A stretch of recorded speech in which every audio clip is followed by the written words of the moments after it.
that's used within the interactions between ions and their observable properties as ionic solids. What Coulombs law is, it's a physical description describing electrostatic interactions between electrically charged particles. Now, to demonstrate Coulombs law, we're going to compare two ionic solids using lattice energy. Here we have sodium fluoride with the melting point of 992 Celsius and a boiling point of 1695. Here, calcium oxide with a sorry about that. Here, there it goes again. Calcium oxide, melting point 2572 Celsius, and its melting point 2556. Now, as you can see, calcium oxide has a much greater melting and boiling point.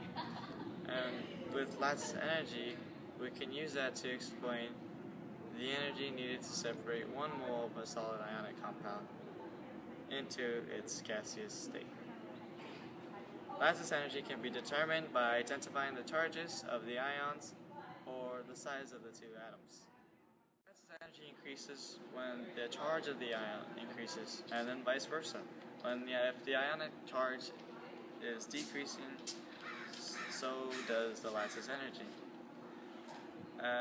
As well as the attraction within these ions.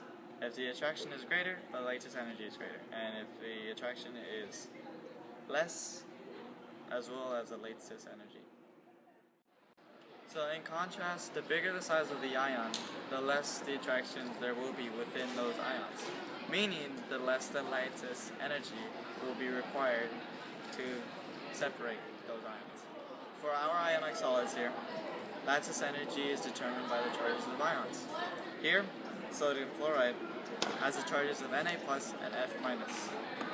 Here, calcium oxide has the charges of Ca2 plus and O2 minus.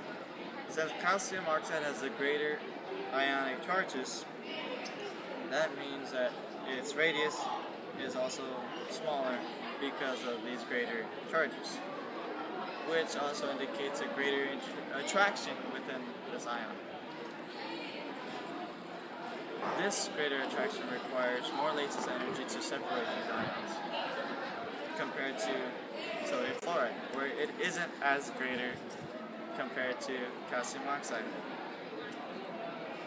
This all leads back to its melting and boiling points.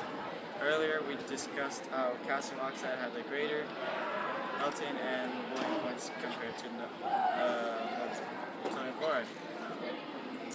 And this all is because calcium oxide has the greater lattice energy.